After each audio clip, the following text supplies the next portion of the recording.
that, I would like to call upon the stage our panelist, Ankur Agarwal, partner AVA, Tejas Adiga, partner Trilegal, Arjun Rao, partner Specially Invest, Prachi Sinha, head Healthcare Agritech Climatech Investments Axelar Ventures, Venkat Raju, venture partner Your Nest Venture Capital.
आपको मिला के 5.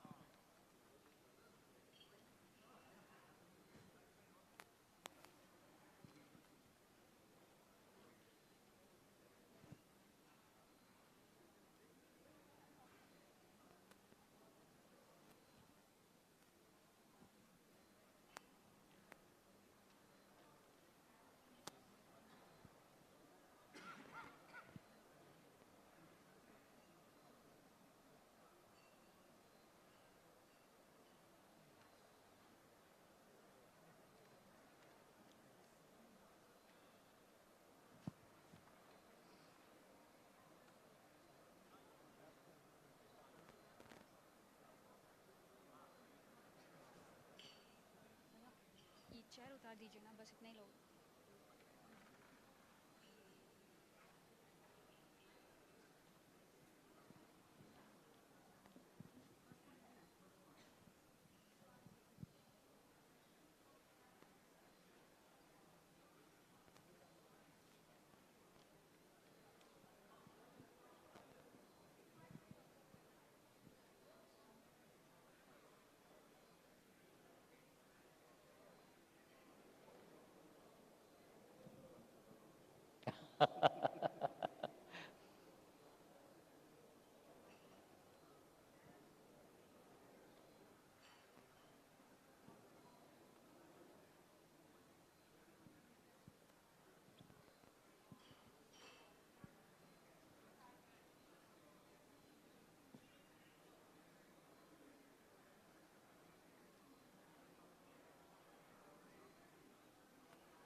Yesterday. Yeah. Good to see you. Just to understand, you must have a, the participant.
to introduce the moderator of the second panel, Ankush Agarwal, partner AVA.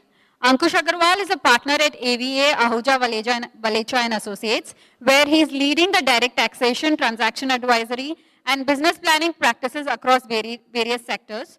He has deep experience in formulating business models, creating pitch decks, evaluating and advising founders, investors, business strategies in the startup ecosystem, especially in the fintech, edtech, enterprise SaaS and healthcare segments. Prior to joining AVA, Ankush was an associate at BWC. Now I would like to introduce the other panelist, which is Tejas Adiga, partner Trilegal. Tejas Adiga is a partner based out of Trilegal's Mumbai office and a part of the corporate practice group. Tejas practice area covers cross-border and domestic merger and acquisition transactions, joint ventures and strategic alliances, spin-offs and diverse of business divisions and corporate restructuring. Tejas has an extensive experience representing an array of clients, including international, Indian companies, private equity firms, financial sponsors, and government institutions. He has advised a wide range of corporate transactions and matters, particularly in the oil and gas, petrochemicals, renewable energy, automobiles, pharmaceutical, and financial service sectors. Tejas also advises companies and shareholders on corporate governance matters such as their shareholding disputes, director duties, liability, and shareholder activism. Some of their key clients are British Petroleum, Fosun Group, Oryx Group, Abu Dhabi Investment Authority, their Asian Development Bank, Glenmark Pharmaceutical, etc., SBI Mutual Funds, Fund Management, and ICICI Bank. Our next panelist is Arjun Rao, partner Specially Invest. As a founding GP at Specially Invest, Arjun specializes in investing in enterprise deep tech ideas, software, and hardware. Arjun has spent over 15 years in technology and internet startup ecosystem in India. He has started his career with Yahoo, later joined IBIBO as product manager.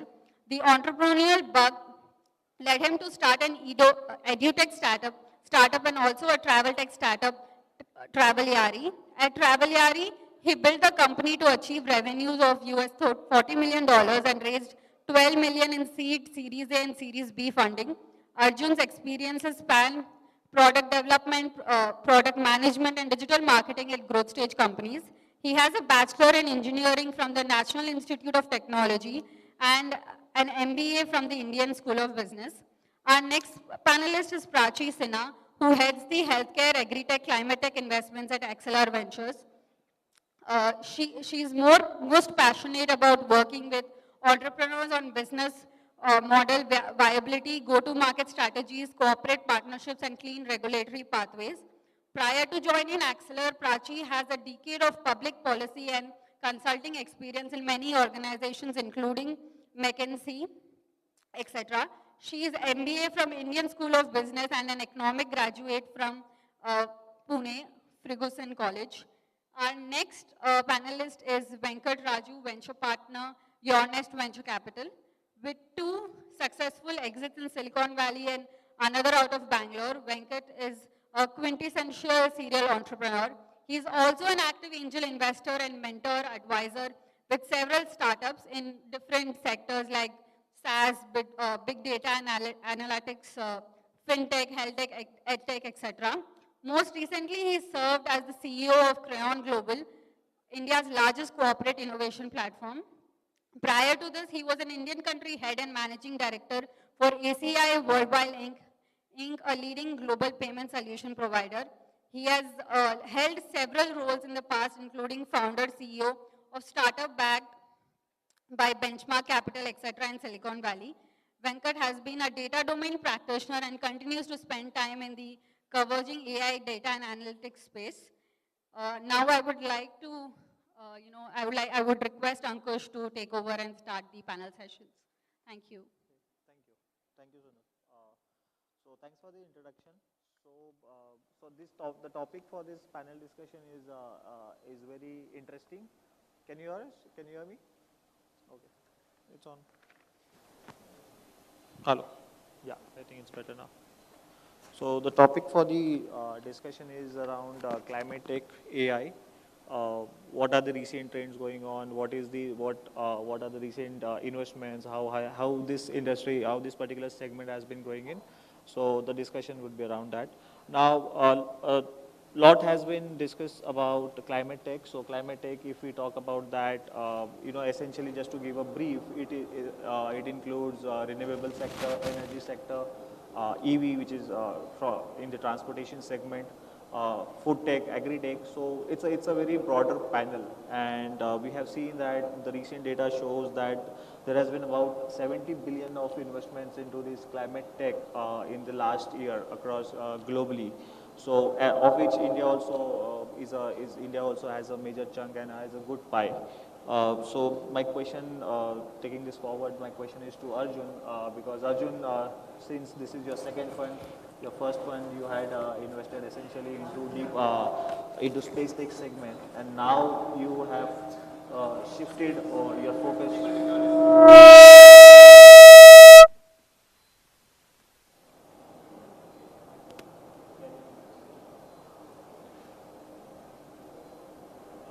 Am I audible?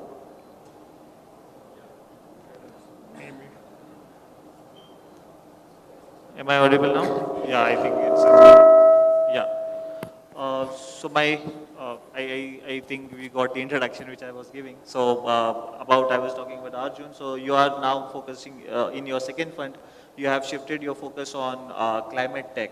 So and of course the first fund which you did, it was essentially into space tech segment. So it's bit of quite a bit of diversion on that side. So as a fund, what is what is your thesis? Why has there been a change, change in the focus area, and why you guys now are, looking at climate tech segment, so can you just give us your thoughts on that? Sure. Am I audible? Yeah. Hey, thanks, Ankush, and good to be here. Just a headline, I represent Special Invest. We're an early stage venture fund, pre-seed / seed focused, investing in broadly deep tech areas, right, from the beginning. So our focus continues to be deep tech. The flavors of deep tech are evolving and emerging. Like I think Ankush said, in our first fund, we did a wide variety of things, which included space tech, right? We had a strong flavor there. The timing was right. We started with one company that led us to do a few other things as well, right? Coming to what we are focusing within the second fund, fundamental focus continues to be deep technology, hardware and software. And the emerging trend has been that most climate tech solutions are deep tech hardware innovations. There are a bunch of stuff in enterprise software, et cetera, for ESG, for compliance, for monitoring, et cetera. That's on the software side. But a lot of solutions across domains that are deep tech are actually climate impactful, right?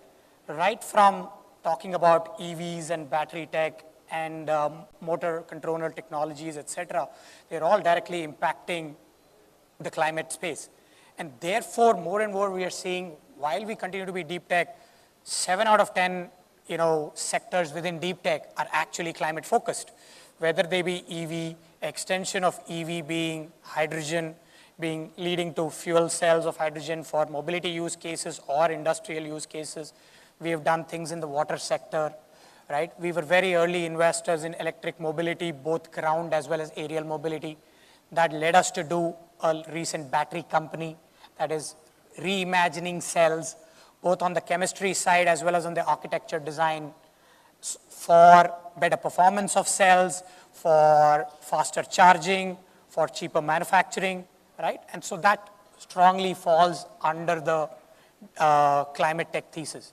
The other thing that is emerging more recently in our thesis is alternative proteins, molecules / materials in various sectors, right? It could be, pharmaceuticals, it could be clothing, it could be, fertilizers, a variety of other things that can be made in the lab as opposed to naturally sourced either from animals or from plants, right? And that again falls under the broader gamut of climate tech. So that's an area that we are closely spending time on, synthetic biology / biotech, leading to alternative proteins and materials, right? So that also is important for us to look at. We're spending a little more time in the areas of cooling, heating of buildings and, the urban landscape, because that is a big contributor to greenhouse gases and, carbon emissions. So that's another sector. Largely speaking, I think the deep tech flavor continues for us from Fund 1 to Fund 2. It is incidental and now becoming clear that deep tech and sort of climate tech there's a very strong overlap. And that's why the flavor of the fund. Okay. Yeah, thanks for that. So, you spoke about the carbon emissions. Continuing to that, everyone is talking about carbon neutrality, net zero, carbon neutral thing, 2030. India has given target of 2070. And of course, across globally, there has been various, things, those are happening over that. In fact, Amazon, they have, Amazon is a great example of that. They have net zero their operational cycles, and they have given an target of 2013 for their global supply chain, which is an ambitious job to do, but the world is moving towards that. So from that perspective, my next question would be to Prachi. Prachi, since you also have quite a bit of focus on the climate tech and all those things into this particular segment. Having said that, so what are the current trends that you're seeing into this particular segment? As I said, the likes of Amazon and all, they are having the focus on carbon neutrality, and everyone is talking about being net zero. So what are the current trends that you are looking out for? Thanks for that question, Ankush. Also very happy to be here. And I'll also quickly start with an introduction. So I'm from Axelor. We are an early stage, very active, one of the most active seed funds in India. We invest across sectors, and we also have a sister fund called Mycelio, which solely focuses on EV and mobility solutions. Everything outside of the gamut of EV and mobility, which falls under climate, is something that we are looking at. The segue for us into this space was quite organic. We've been very active in the biotech and life sciences sector and supply chain. So we have almost 50% of our portfolio comprises of these two sectors. And both of them sort of lent naturally, like Arjun was also referring to progressing into solutions which have an impact on the climate, both India as well as from a global lens. So now coming to the question that Ankush asked, I think definitely there has been an uptake in investments that the space has been seeing, and I'm going to include EV for the benefit of this discussion as well. So I think between 21 and 22, almost 3x increase, and I think that is a trend we are seeing, continuing to see almost 50-60% of our pipeline, and this is something that I've recurring information across seed funds that we are seeing is in this space in one or the other way. The major push for this, I think, has come from the regulatory side. This 2070 net zero emissions, etc., all of those contribute. The top three in our mind, which are sort of leading to more folks starting up, would be transitioning to renewables. So a lot of industries, right from textiles to mining to cement, are focusing on being more greener in their footprint. The second is, in general, business mandates have started incorporating net zero models, and especially with the kind of crackdown on reporting, continuous reporting, emission scope 1 to scope 3. I think this is something that is going to get even more mainstream. The third is, I think, manufacturing as a sector is being held more accountable now in terms of, again, the kinds of approvals, the kinds of regulatory pathways that they need to follow. And as a result of this, we have seen, investments going up because EV was sort of a front runner in this, and mobility and transport startups have almost accounted for 50% of the investments. Maybe closely following would be agri-tech and some part of energy, especially solar, which have been around. Mobility contributes, I would say, around 15-16% to global emissions. The next phase, according to us, and what we are quite excited about, would be, the built environment sector. Built environment would mean, your buildings, the larger energy sector, water supply, etc. These areas total have received probably 5%, even though they contribute together around 20-30% to global emissions. There are early shoots that we are seeing. So we have already started seeing startups that are building in these. I think till now this has been dominated by software first solutions. These are focused mostly on adaptation and mitigation strategies. And what is encouraging, I think, is that big corporations, both India and global, are starting to look at it as a recurring sort of revenue contract and not just a one-time reporting, which is very encouraging. I think the next phase would be more deep tech for two reasons. Because deep tech is more, far-reaching, and also especially if they aid in this entire carbon removal sort of process, greener footprint, etc. The kind of models that we are excited about, again, very similar to what Arjun also mentioned. We're looking at biotech, so organic colors, alt food, etc. are something are good themes that we're seeing a lot of innovation around. We're also looking at material sciences. So both at an input stage, which would contribute to your procurement and supply, as well as from an output stage, which is reuse, recycle into alternate materials, which is something that is looking quite interesting right now. The third is, again, water science, both monitoring as well as treatment, and then further recycle and reutilization. So I think these areas and these trends are things that excite us, and they are going to be, from what we see, the flavor of at least this year for the next 12 months or so. Yeah. Okay. Okay. So you mentioned about EV, and obviously we all know that EV has been the front runner into this particular segment, and I think Arun also mentioned recently that there has been a recent, investment into a battery swapping company of a big investment that has come in. So having said that, but on the parallel, the government is, government has played something with the subsidies, and they have apparently, the talk is about the withdrawal of the subsidies with regards to EV. So Tejas, I would like, to talk about what are your views on this from regulatory perspective.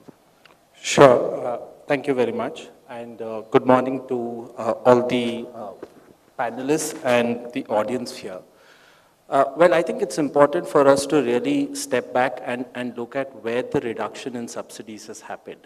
The reduction in subsidies has happened predominantly in one part of FAME 2 policy, and that is as regards the subsidies given to two-wheeler battery tech or electric manufacturers. Now, there are two reasons to view why the subsidies have been rolled back or why there has been a reduction in fiscal support from the government. One is alleged misdemeanors or financial irregularities as regards the subsidy usage by two-wheeler OEMs. And the second is also to be viewed in the objectivity of the FAME 2 policy. Now, effectively, the FAME policy, the genesis of the FAME policy was to kind of, on a pilot basis, encourage adoption of electric vehicles, and government being the largest procurer as well as operator of public transport vehicles across cities, state transport undertakings, as well as government entity and organizations came up with FAME 1.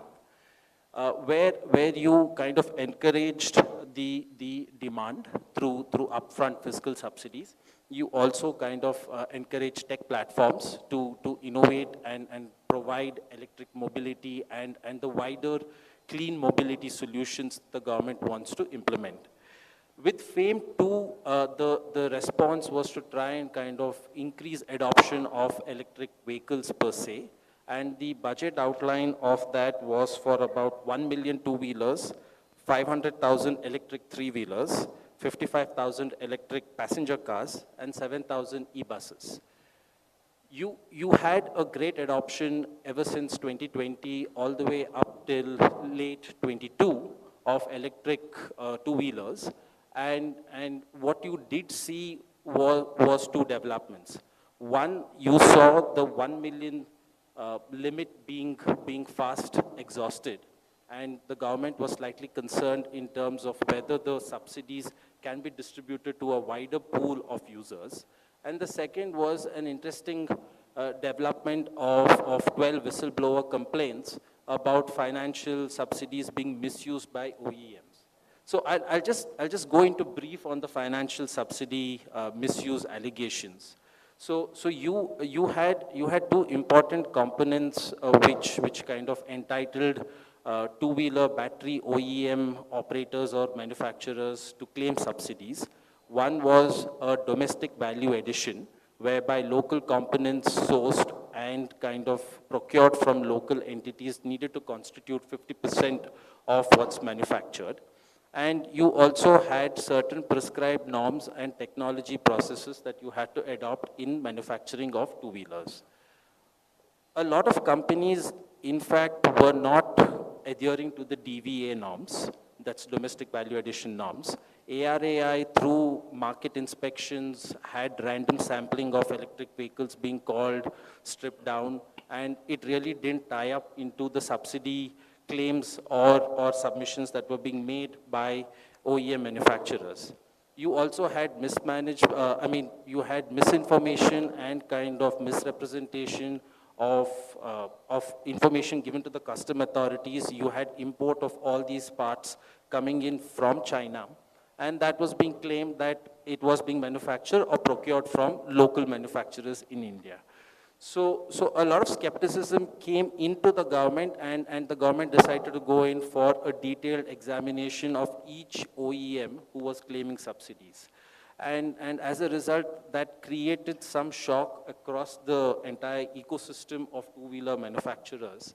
And the government probably, after doing due testing and kind of financial reconciliation, has also released subsidies that were withheld. But you have a large amount of subsidies that are still yet to be dispersed, and that's, I think, a knee-jerk reaction from the OEMs as well as investors in there. The second aspect that I want to touch upon is like I said, you are almost exhausting the outlay that was given by the government. So in June, the Ministry of Heavy Industries slashed the subsidies from 15,000 to 10,000 and also capped the subsidies at 15% of the ex-showroom price.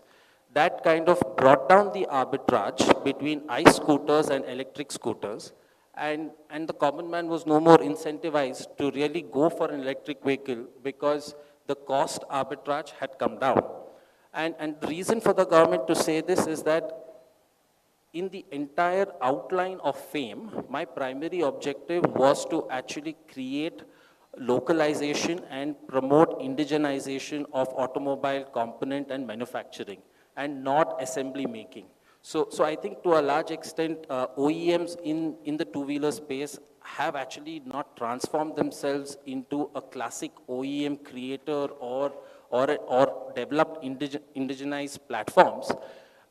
In contrast, you have the passenger vehicle manufacturers like Tata Motors and Mahindra who have actually built indigenized, localized platforms which are born electric or alpha platforms. Sorry, I'm a petrol head, so getting into technicalities of automobiles. But that was a contrasting reason that the industry in representations heard from the government saying that we want the wider sector of automobile innovation to happen. Now, coming to a related point, if you do look at the subsidies, it's being withdrawn only in one minuscule part of the EV ecosystem. The EV ecosystem is actually extremely wide. You have great opportunities in the charging infrastructure. You have abundant opportunities in EV financing. EV financing wide enough for infrastructure development, vehicle procurement, vehicle leasing, fleet management. All of these are opportunities which people are tapping into. So to my mind, I think the government reducing subsidies to a part of the eco or the larger EV environment system definitely is a push to kind of make India a greater player in the clean mobility solutions as well as green auto manufacturing. Okay, that was quite insightful to know that because there was a panic which was sort of created into this segment that the subsidies has been withdrawn, and how would the how would the sector now go from here now on? So another, apart from climate tech, the another discussion for this panel is around AI. So AI, generative AI is talk of the town. So the other day I heard somebody saying that AI in the short run it's overhyped, but in the long run it is underhyped. So what does that mean is that, in the short run, obviously, from a perspective that everyone is talking about that, but actually the use cases which are the potential use cases which AI or generative AI will have, those are quite, those are at a very high potential level. Now, from that perspective, my question now is to Venkat that, what do you think, obviously AI is, as I said, is talk of the town, but is this something sort of a fad which is coming to India, maybe from Silicon Valley, or are there actually some Indian startups who are, really making worthwhile into this segment, or what would be India's positioning into this particular segment from here? Thank you, Ankush. I represent UNS Venture Capital, another early stage deep tech firm investing anywhere from seed stage to pre-series A. We are pretty sector agnostic, invested in cyber tech to agri-tech to industrial IoT and so on and so forth. Coming back to the question, is AI a new fad coming from Silicon Valley? Before I respond to that, I would say AI has already been around for the last 10 years and widely used, I would say, from our digital assistants to recommendations that we are getting for our OTT and e-commerce and so on and so forth. And if you really look across the board, whether it is facial recognition in your DigiYatra or robots in your warehouse automation and so on and so forth. So if you look at AI as a field, and it consists of natural language processing, computer vision, machine learning, etc., and it has already been applied. So it is not a fad, it's already been used, some would say ubiquitously. Now the question is much more on generative AI, is that a fad? And I would submit it is not a fad, but certainly it's going through a hype cycle. Just like any disruptive technology goes through a hype cycle, there are going to be a few winners and a lot of losers. Now, has India lost the bus, missed the bus as far as generative AI is concerned? If you really look at generative AI in terms of a stack, at the bottom layer, you have the hardware players, the GPUs and the TPUs where NVIDIA plays. Then you have the cloud providers, the large guys, Azure and AWS and so on. And then the large language model guys, OpenAI and so on. You really go up the stack this way. It is pretty much dominated by very, very large players, and I really don't see anybody from India except some of the large business houses willing to jump in, and at least I don't see that. The opportunity for India is much more in the application layer, if you will. So there are two things that India has successfully demonstrated. One, the SaaS model, built it in India for the global market, for example, and we have tons of very good examples of that.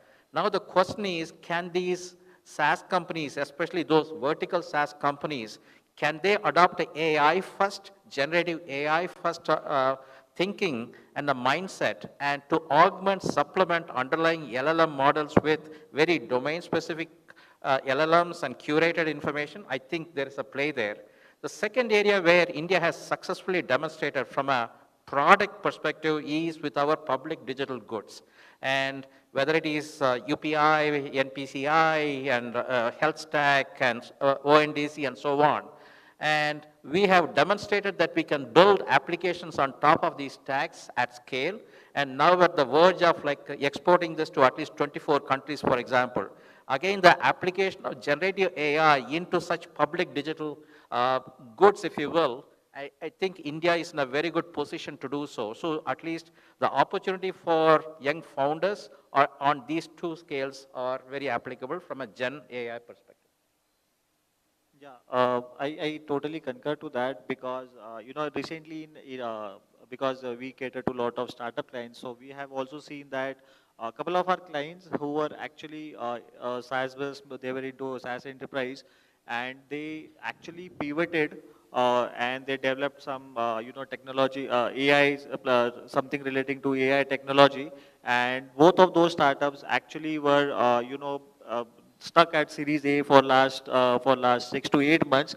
And once they kicked off this their AI related project, both of those startups, they got the fundraising of they were cleared with the Series A, and also the valuations which they themselves were expecting. They have got comparatively on on a higher side. Yeah. So definitely, I mean, we And have it seen has to be that. taken seriously. It's not a fad. Dukan just announced they let go 80% or 90% of their employees, and with the Gen AI capability. Now, is that like an outlier, one-off? I don't know. But this has to be taken very, very seriously, both the threat as well as the opportunity.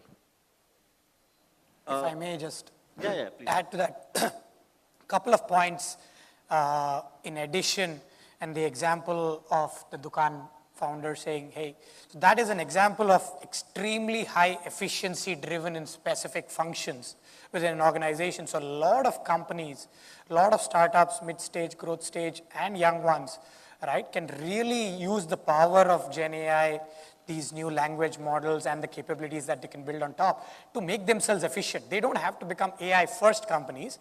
They have to keep solving the problem for the customer the same that they were.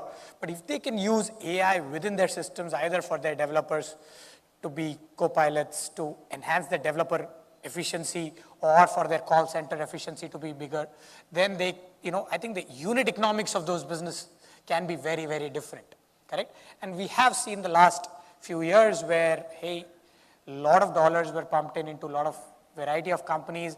There was maybe a level of inefficiency in engineering, in customer support, in cost structures inherently, all right? And that can really, sort of be recalibrated and changed thanks to AI. So that's one key element. The only other thing I would add to what Venkat sir said in terms of opportunity for India within AI could be possibly the Indian languages, large language models for Indian languages. And we have a plethora of those. We have so many languages, so many dialects, and language models for those fundamentally that can unravel us learning a lot more, being able to, understand a lot more for the broader audiences, and then be integrated into either existing solutions or newer solutions. That can be very exciting. Right now, the LLMs are built for English. Correct, primarily. Of course, it has come from the West. So I think that ship has sailed. But what is possible is for us to do it for Hindi, Bengali, Tamil, Telugu, Kannada, etc., right? And that's probably an opportunity that a few companies or few individuals can pick up. Interesting. So another aspect of this would be, we have seen, and India is being known for, inconsistent policies and making changes at the policy levels, at the regulatory framework level. Now, if we talk about AI, so as such, there is no, of course, there are certain regulations with regards to data privacy, intellectual property and all which are in place. But if we really talk about a proper, a foolproof regulatory framework, that is yet not that is not yet there, as far as Indian context is concerned. So from that regulatory perspective, Tejas, what do you think, the founders who are either already into this segment or who are proposing to go into this segment, what should be the caution points for the founders, considering the regulatory framework and considering, India being, how we are with the policies? Thank you. I think AI is a slightly different subject matter that one would need to really view. And the approach that the government or kind of the policy think tank has taken right now is to kind of let AI self-regulate probably, and they have come out with certain policy papers indicating how AI should be adopted. Now, for example, the Niti Aayog has come out with a responsible AI as well as operational principles on how AI should be deployed in various public or citizen-facing interfaces. These policies are more of guidance measures which the think tank and the policymakers have kind of provided. The reason why it is not a vanilla or a gin and tonic kind of a approach that you can take for regulating AI is because of the transformative nature of AI. I mean, AI is so rapid that you can create enough data. You can also create outcomes basis a particular data to change perceptions. So at this stage, probably what founders can look at is certain moral or ethical principles in kind of following development of AI, as well as being responsible in deployment and adoption of AI. Now, I think some of the core principles that one would really need to kind of be open-minded about is that that there should be access to AI, there should be transparency and accountability on the AI development as well as deployment. And also, with the advancement that you can potentially do with AI, also be probably 1 or 2 steps ahead of what could be the potential outcome of an AI application that you are deploying. Like I said, given that we don't have a framework, but we have a broad set of policies, some of the things that potentially the lawmakers and policymakers are thinking about, and we hear this from our discussions with industry bodies, is potentially the government in this new privacy bill which has just been adopted, and you have the wider Digital India bill.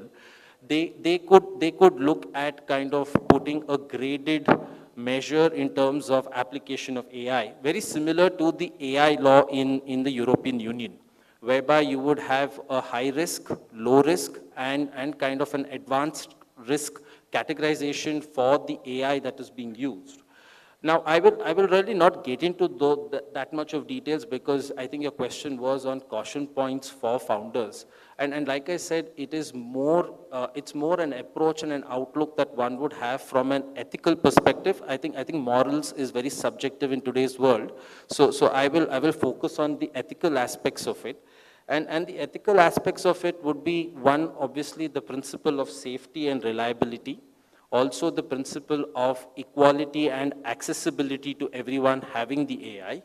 The second one would be, as I said, also ensure that the privacy concerns are taken care of. That's very important, because when you have whatever form of AI coming in, you would have private information which could be sensitive or non-sensitive. So there needs to be proper framework in terms of how this information is being shared, the outcome is going to be used, all of it. And the other wider point that I would kind of advise protocols and systems being in place is ensuring data consistency and integrity.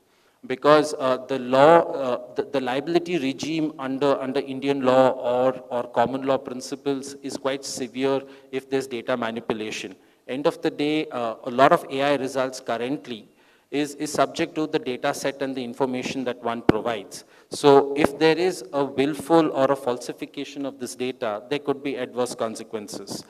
And also, a related component to kind of with the evolution of AI is the potential ability of AI to kind of hinder competitive practices, or how people can adopt AI in unfair trade practices. I mean, you could look at new ways of collusion. You could look at new ways of kind of getting market information and that being used in a dominant position. So like I said, all of this is very early days, and the effects and the pros and cons of this would need to be weighed as AI evolves. And unfortunately, the lawmakers and the regulator will have to be 2 steps ahead of where we go in this direction. Just to add on to that point of caution to founders, I think, the way we look at it, if we just zoom out, it would be quite counterproductive to expect the pace of innovations to slow down. Whether it is in terms of efficiencies as that was discussed, or just in terms of the AI as an innovation, as an end in itself. A good example comes to my mind, because I have also spent a lot of time in health tech, which is access and affordability. AI has gone a long way to sort of increase access, as well as make the affordability access more sort of equitable across, different kinds of social strata. So the clear advantages are there. I think from again a principles standpoint, what startups or entrepreneurs would probably look for, which Tejas also sort of referred to, is a guidance from bigger organizations, probably stemming down from what the government is talking about. Sam Altman was here, and there was a lot of discussion both in India as well as what India's stance is going to be at G20, etc. So I like the principle that they have taken, which is evaluating AI from a lens of user harm or derived user harm, right? And I think the place that probably we should start from, and we should probably have more discussions with the larger corporations, the more advanced sort of, who have these checks and balances in place, is to figure out what is the best way to do an external audit. Can we simulate, attacks just to see how security stands up? What is the kind of privacy risks that organizations are entailing? Can there be an index of privacy index, or risk to privacy index, etc. So I think startups should be let loose for some time. We should go easy on them for some time, while all of this shapes up more at the scale of probably the policy makers, and then stems down from them to the larger corporates who have the sort of backing and wherewithal to start implementing some of these. Just one additional point there. I think already a lot of work and young startups are coming up to do what Prachi is referring to, which is explain AI, right? The whole point is, can we explain post facto, right, how an AI has behaved and why an AI has behaved in a certain fashion. It seems like a black box today, and of course the pace at which things are happening, the black box is getting bigger and bigger, and that seems to be stemming a lot of fear. And probably rightly so to some degree, but I'm hopeful that a lot of tooling will come in for ethical AI, for responsible AI, for explainable AI over a period of time that will enable large, small, medium, all companies to answer these questions from the lawmakers and from an ethical point of view. So I think we should look at the bright side and tread with a little caution, but largely look at the bright side. Adding to everything that was said here, setting aside China and its ecosystem for a moment, there are two large global players. One is the EU model, the other one is the US model.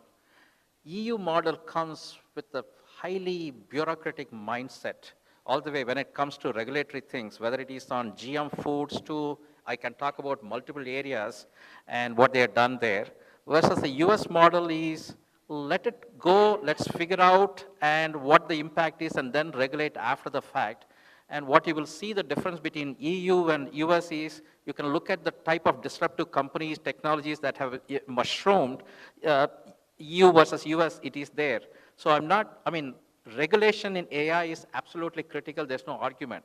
In the spectrum between the EU mindset and their regulation versus the US mindset, where should India be in the spectrum is something for policymakers and other influential people to think about.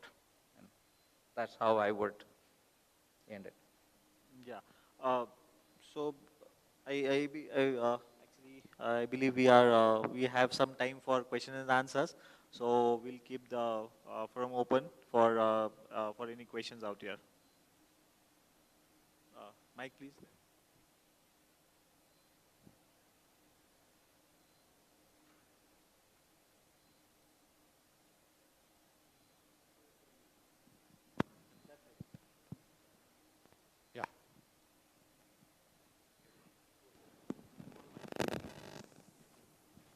If you can keep your questions to the specific climate and EV as well as AI, we can get into other deep tech topics a bit later.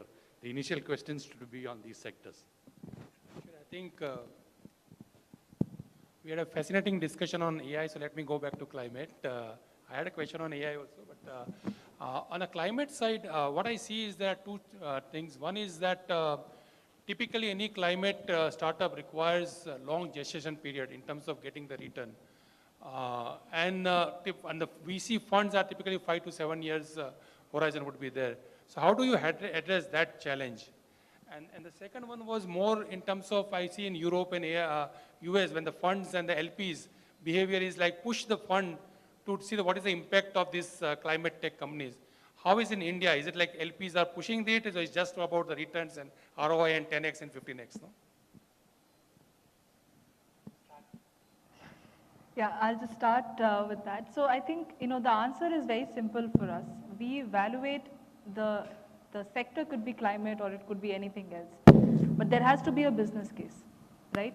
Someone there should be willing to pay for whatever the startup is building. And there should be a case which is defendable and, it also becomes a moat for the startup.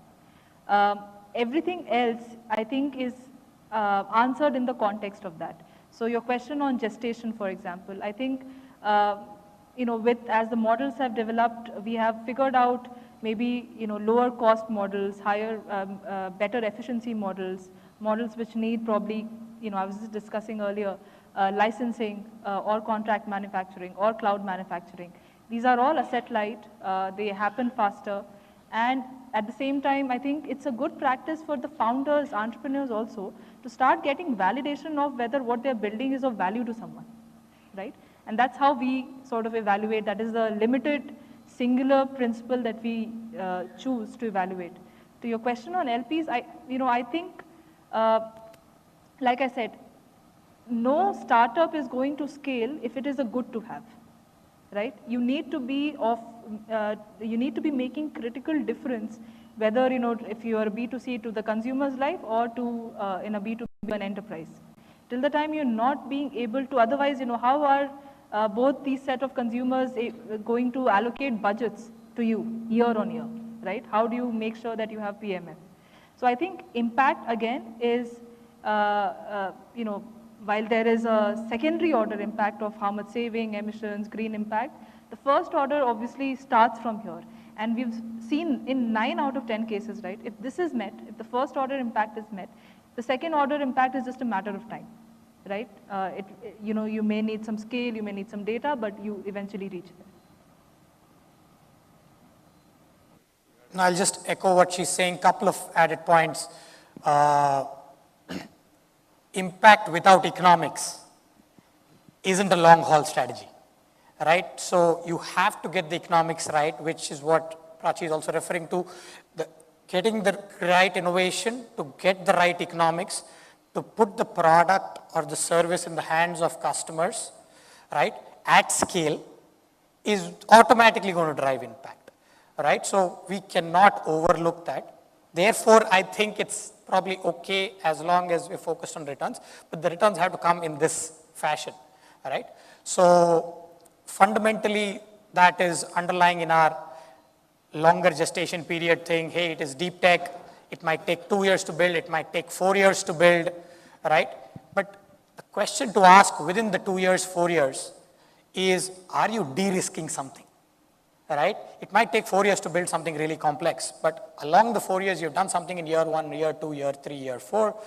Is that substantially reducing first technical risk, then leading to reducing market risk, right? And so that you are setting yourself up for success going forward. The other part of that is to say, just because you're building complex stuff over a longer gestation period does not mean you disregard the market and the customer need. So keep talking to customers continuously so that whenever you're ready, there is high value. And in all of these areas, while we see the gestation periods are longer, which is the first 3, 4, 5 years might be slower value creation, but I think there is inflection points after that. Because once this disruptive innovations get to mass market, then you will see disproportionate reward, both in terms of valuation, in terms of adoption, and all of the above. So I think they are interlinked in some way. On the fund lifecycle side, I think we're seeing most funds doing longer fund cycles. We have 8 plus 2 years.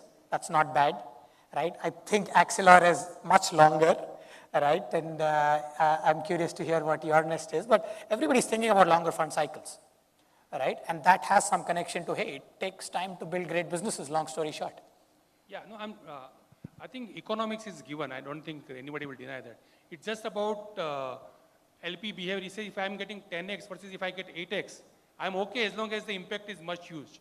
If that's what I was talking about. There are sets of LPs. That's a fair, that would be a fair comment. There will be sets of LPs and pools of capital that are dedicated towards higher impact, right? It could be from the ESG side.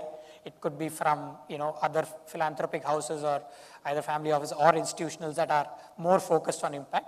And therefore, that delta is okay. So that's a fair comment. The only thing I would add is from a fund perspective, depending on who your LPs are, but I won't use the word climate tech, but ESG is an important criteria. And every single investment, regardless of the domain, whatever, we have to look at it with the ESG lens as well in our final decision making. So that is there. Hi, I'm Shivam Devan. Larger question on the EV space. While we see that the FAME subsidy got withdrawn and there are host of OEMs, more than I think 800 OEMs who are manufacturing EVs, and there is a spate of consolidation is going to happen. Having said that, the larger point which you brought about was that the opportunity is huge enough, whether it is the battery charging infrastructure or it is the other areas, and hence it will evolve over a period of time. So I was meeting one top OEM the other day, and he mentioned that there are so many loopholes currently. The larger overarching messages, and that was pointed out by one of you on the panel as well, was that all the larger OEMs need to think why the government, for example, withdrew the subsidy, because there was a point that they wanted innovation to happen internally, and it never happened. For the battery charging infrastructure, the case in point, that guy told me that it can never take off. Every OEM, and if there are hundreds of them, own that battery. There is no common way that every battery is linked. And the battery charging infrastructure will only enable that particular vehicle. If it is not universal that the battery can be changed, that infrastructure will not make a dent. So for some of the larger OEMs, not only this is just a case in point, there could be other areas as well wherein the OEMs will have to take an initiative of moving into this infrastructure. Otherwise, there will be lots of loopholes which will come in between, and the larger ecosystem will never flourish. What are your thoughts on this particular aspect and otherwise? So I would say you're partially correct, but there have been steps that OEMs have taken, especially on the battery manufacturing. You would have seen the applicants who have made the PLI for the advanced chemistry cells. Now, you have Amar Raja, you have Exide Industries.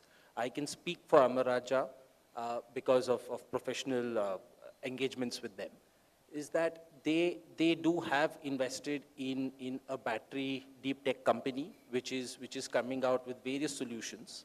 And they have also taken the lead in terms of entire EV modernization of the auto component ecosystem. So it is just not limited to Amar Raja. There are also other OEM players like Madison Sumi, Lucas TVS, Minda Industries, who have all started their own processes in terms of modernizing and getting ready for the auto component ecosystem of the EV chain.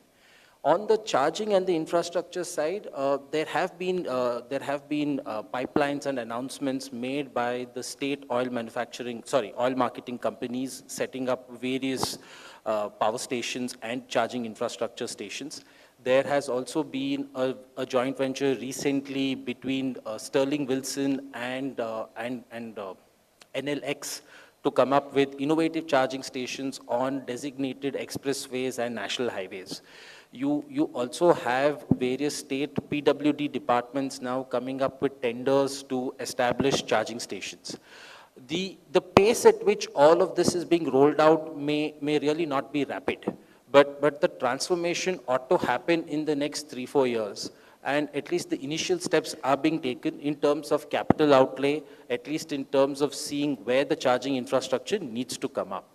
In the wider ecosystem, right, I mean, when you say that OEMs have to take the lead, I'll give you a simple example of passenger manufacturers.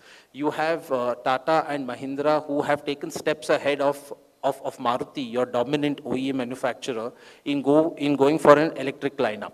You also look at the sales on the Vahan portal, you will realize that electric sales are actually coming more from indigenous OEM manufacturers vis-a-vis your other German luxury manufacturers or the other Hyundai twins who are in the country.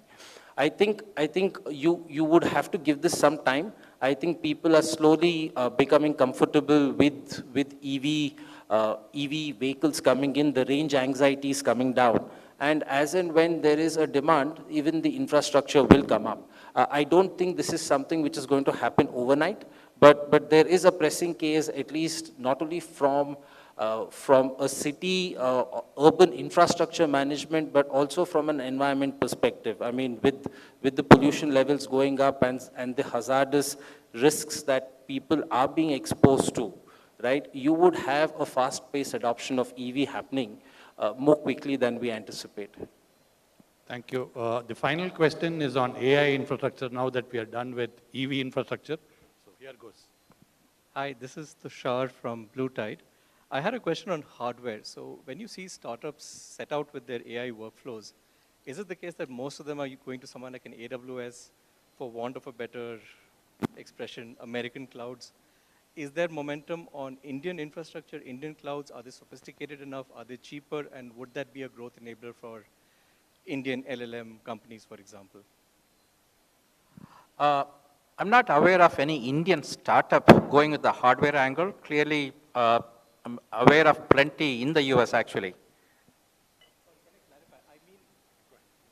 I meant Indian hardware cloud providers or Indian data centers that Indian startups may be using. I don't mean startups. Startups naturally won't do data centers. It's a huge capital investment, etc.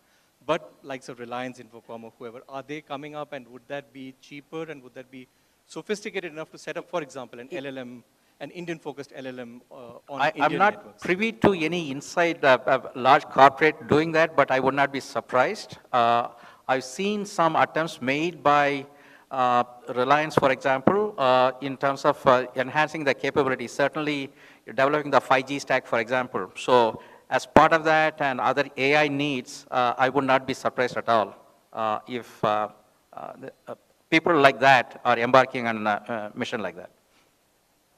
Yeah, I think he's right. I think we're also hearing a fair bit about the Reliances of the world and some others doing on the data center side, ramping up and having a stronger strategy.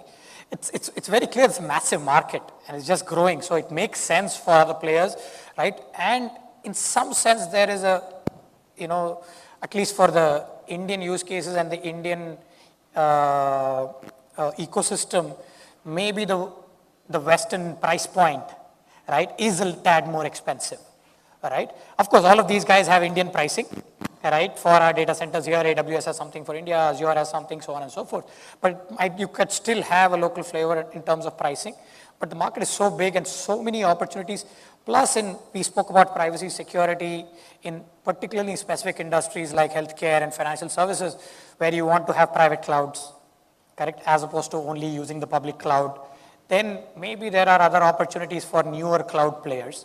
How that translates into local LLM being built on that, I think that's still a software play, correct? The LLM makers have to, or new LLM creators, that's a different skill set in my opinion, correct? But maybe you're connecting or you're asking the point about that reduced cost enables them to build the economics of that for token pricing, etc. And that's coming down drastically, but I take your point. The need for a local price that for wider adoption is critical. Yes.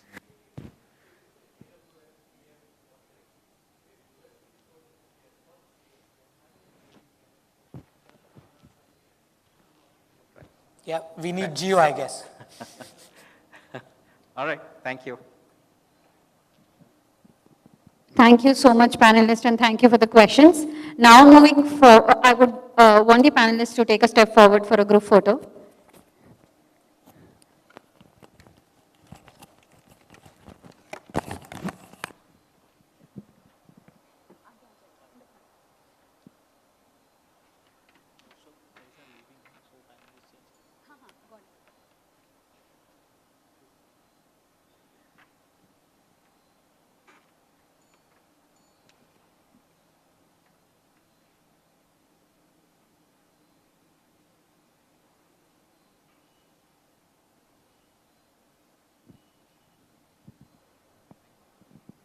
Thank you so much. Now we will go forward and have our startup pitching session where we'll have 4 startups that will go on stage and pitch to a panel of investors.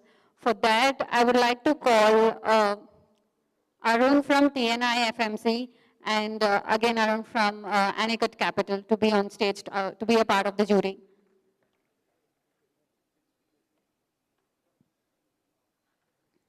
I would like our first company to come on stage, Mr. Srinivas Chari from Sirajan.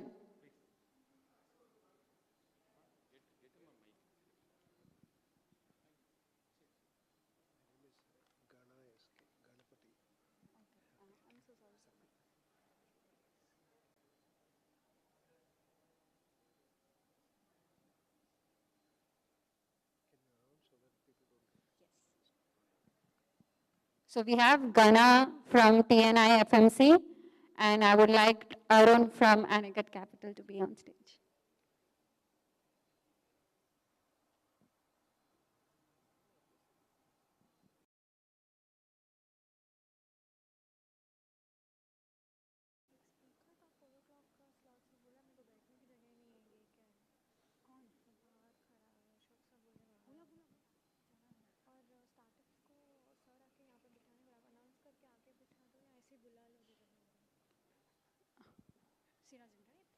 Your PPT is ready. PPT scan. PPT.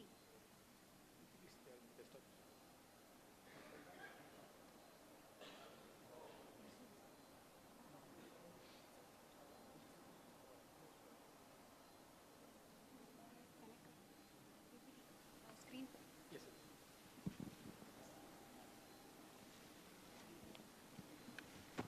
Ashok sir को बोल जो भी complain किया है Ashok sir को बोल phone करके आगे इतनी जगह हाँ मैं बोल दी सर 5 मिनट्स का बात करो 5 मिनट्स हाँ जाके उसको 5 मिनट्स बोलती हूँ उनको बोलना कि टेन लगा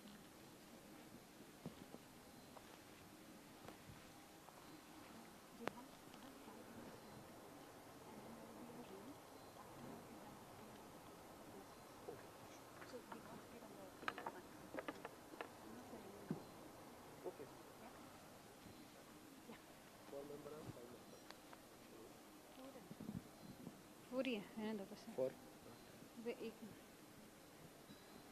we can start. Yeah, you can start. Yeah.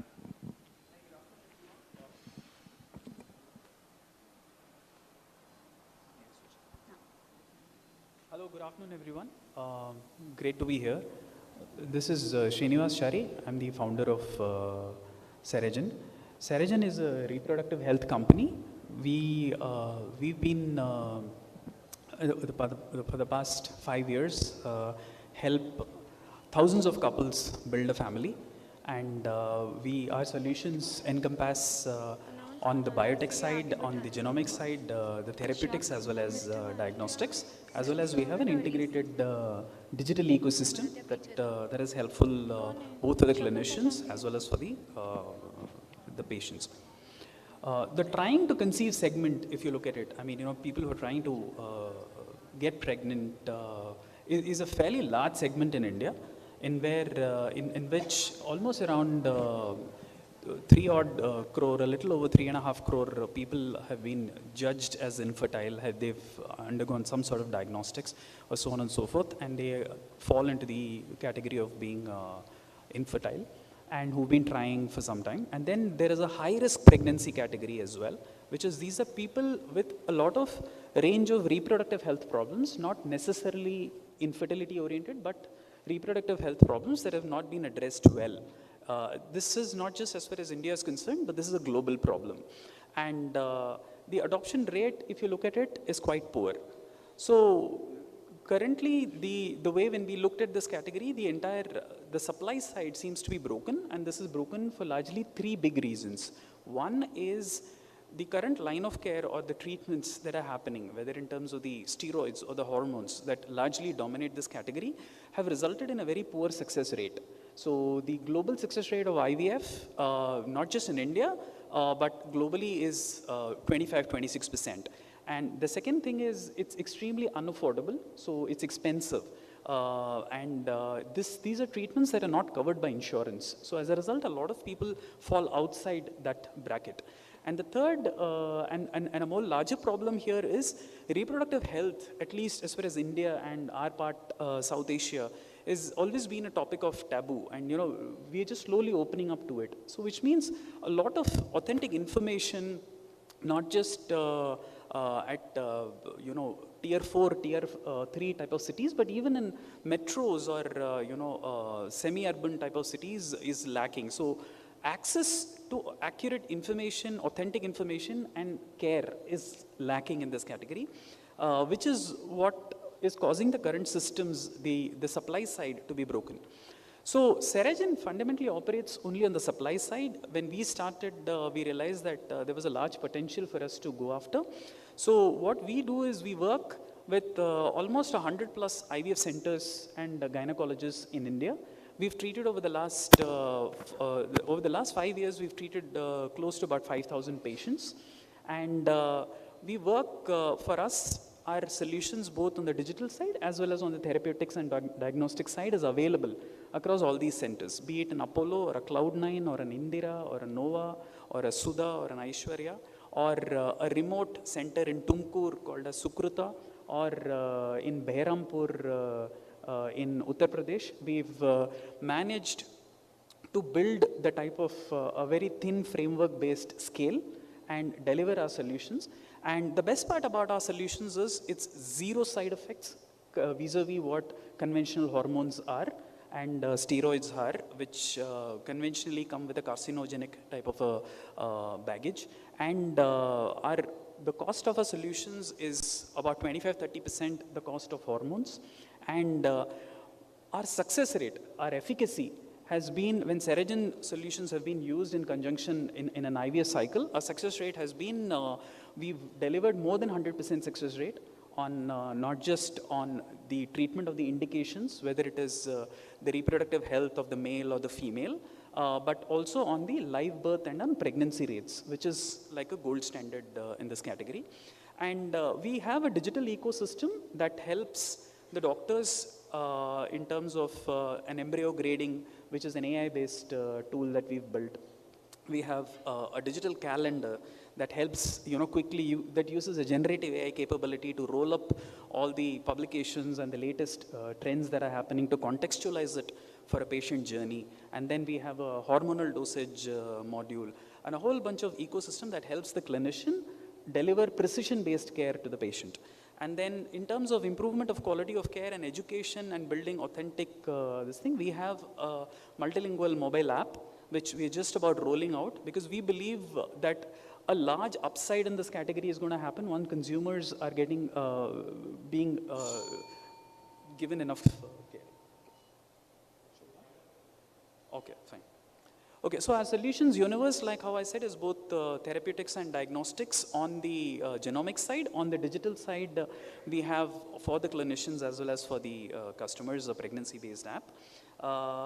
We are a profitable company. Right from inception, we've been profitable. We're not burning cash. We have healthy unit economics. And we work, like how I said, we work with Apollo, Cloud9 and all the big players. We also work with the regional players. We also work with smaller standalone IVF centers as well as gynecology homes. We are rapidly expanding into the gynecology segment, where we believe that 90% of footfalls today is happening, where both the education awareness is not there and line of care is not offered. So typically the way we do is on therapeutics and diagnostics is within 2 hours, we pick up a blood sample from a doctor and we process it in our labs. We have labs in 12 cities in India and we service around 18 locations in India, and we deliver the dosages. Our digital stack, of course, is ubiquitous, so it can multilingual and it plugs in across any sort of devices. And this is a picture of our labs across India. And we won several awards, and one of the key things in healthcare is, there has to be evidence, there has to be data. So we have dozens of publications that we have across very rich journals like the Human Reproductive Journal, which is like the true north when it comes to such things. We have data and we have evidence, and we work with the best and the brightest in the category. And we have 6 patents in this category, which gives us a very unique moat. And we've also built our own fertility biomarkers stack, which gives us a unique moat wherein, the thing doesn't get replicated. Okay, yeah, sure. We're looking to raise 3 million as part of this round, and our current run rate is we're doing about 50 lakhs per month of monthly run rate. We are on way to doing about 9 crores this year, 23-24 we will close. We're looking to raise 3 million, and of which a little over 1 million is already subscribed. So the balance 2 million is what we're looking to do. This is a seed stage round. We have raised early 2 rounds, which are pre-seed type of rounds from angels and high net worth individuals. And at the end of it, we are looking to go to about a 15-18 crores type of a top line. And 15 months hence, we'll be looking to do a Series A, wherein we would have done enough of medico marketing and captured enough of market today, and exploded on the scene and do large work, not just in India, but go beyond the frontiers of India and make a difference. So happy to take questions. I'm so sorry, I kind of busted on the time. So. Can you just elaborate a little bit on how you work with the other clinics? Because I'm just trying to understand your model. It seems to suggest that you operate like is it like a marketplace when it comes to working with other clinics? No. So what we have is we have labs across India. So wherein when a patient comes, our solutions are available across Apollo, Sudha, Aishwarya, and all these places. So when the doctor senses, she realizes that here is a patient that she has for an ovarian problem or for an endometrium problem, she lets us know. So she enters the data in our application and our platform, and our platform does the nearest match of a protocol, saying that what is the best protocol to treat this patient. So then our lab executive, the runner boy goes, picks up a blood sample, we process it in our lab and return it back to the doctor. And the doctor does the infusion, and she is able to see the results in as short as about 72 hours in certain cases, and in some cases about 2 to 3 weeks she's able to do. And they are free to proceed either with the IVF or they can do a natural pregnancy. And the business model here is what? Is B2B2C. So, so doctor is paying you as for Yes. based, and there's an added fee that is added to the customer. Exactly. Yes. How is that? So she does a forward push. In some cases, what happens is the doctor asks us to directly get it from the patients. This was happening during COVID time, but we've moved back into a doctor-based type of a model. And what we are now building is we are building the early stage and mid-stage funnel through the digital app, wherein we'll be able to land the patients and educate the patients and connect them back to our network. Because we're already working with 100+ gynecologists and IVF network chains. These are fairly large national, regional type of chains. So we have kind of a captive capability to handle the clinical part of the work. We don't do the clinical part of the work. We handle only the technology and the science part of the work that we do, and we hand it back to the doctor.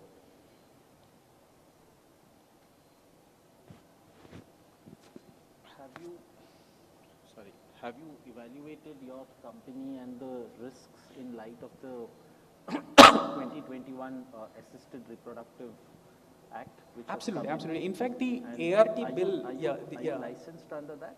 Yeah, absolutely. So the ART bill actually gives us a tailwind in this category because it completely prohibits surrogacy and heavily regulates the donor angle, because that is quite a gray and an unregulated type of an area. What we do is we help women, conceive, carry their own pregnancy without the need for a surrogacy. So that is actually working really well for us.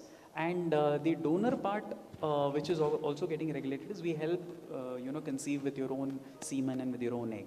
So it is working really well for us. And coming to the specifics of regulatory, we are well within the regulatory approvals. We have the CDSCO or the DCGI, early erstwhile and now called CDSCO approvals to do whatever that we're doing. What about medical negligence? What are your safeguards on medical negligence? See, because all of this end of the day is diagnostic, and your success rate is not 100, right? You would have potential claims of medical negligence. So in that case, how do you tackle that liability? Because that liability can be quite open-ended. Yeah, so as far as the liability angle is concerned, there is a patient consent form that the patient signs after she has been counseled by the doctor. and the doctor explains to her the entire gamut of whatever is there. No, no, so that is the procedural part of it, right? But what about if there is something inherently wrong in the data which has been analyzed? See, because you come up with sample results basis your historical database, right? This is what you suggest the match to be in. If that doesn't turn out, then how do you address that? No, there are two parts to it. One is we use the recommendation engine based on the data that we have generated for the last 5 years. So this is roughly around 5,000 odd patients that we've collected. But our mainstay is therapeutics. So we don't give that recommendation back to the patient or to the doctor. So this is more in terms of saying, so what type of a therapeutic load would be most appropriate for a patient if she comes with an ovarian condition from the autologous sources, which is her own sources of blood. So effectively you set out data points to a doctor to then make a medical decision whether to go ahead with the IVF or not go ahead with the IVF. Is that? No, these patients are already part of an IVF cycle. Okay. They are already part of an IVF cycle, and all of them or most of them, the patients that we treat, have failed a conventional hormonal intervention that they have undergone. Because most conventional hormonal related dosages will result in only about 25-26%. So which means almost 2/3 of your population will fall outside. They will keep on ongoing cycles. So as a result, what happens is that earlier surrogacy was an option. Because people used to have surrogacy, or people had a donor type of an option. But now what is happening is, for a donor, historically India has a pushback. Because for social reasons, we don't think like the West. So we have a bit of a pushback on the donor side of things. So which is what is kind of auguring well for us. So we don't recommend whether a person has to go to IVF or not go to IVF. But what we do is, when a person is part of an IVF cycle, the complications that happen is it could either be that a person is unable to conceive with their own eggs. The quality of eggs is poor, or they don't have sufficient amount of eggs to create enough embryos. So we are able to create enough embryos, healthy embryos, based out of the eggs from that person. Or if that woman is unable to carry her own child, there are repeated implantation failures, or there are repeated pregnancy losses or miscarriages. For example, recently our paper that we published in European Society of Reproductive Health was about a cohort of around 30-35 women that we had treated over the last 1.5 years, who had almost 6 miscarriages. So it's like they conceive, they fail. So this could be because of immunology reasons and all of that stuff. So we run the immunogenetics, get to what are the reasons that this is possible reasons, which is the diagnostics part, and then recommend a therapeutic saying, this is therapeutic that we could do. Then an Indira IVF does the therapeutic with us. They kind of, task us to do that. We fix that, and after that, they continue with the embryo transfer and the IVF cycle. So happy to inform that 34 out of 35 conceived, and almost more than 25 have delivered a healthy baby. Can you walk me through, do you have time for one question? Just one more. Can you just walk me through a quick, unit economics, average, from your average order value and your costs, and in terms of margins? Sure, okay. So we have fairly healthy, hello? Yeah. So we have fairly healthy unit economics. So our average order value is 20,000. And our variable cost is around 20% of that. The remaining 80% we have gross margins on it. The balance for us, what is happening is, because the scale was small for us, is what is going on the fixed cost. But now our EBITDA margins for the last 4 years was around 11-12%. This year it's grown to about 16-17% because of the top line growth that we are having.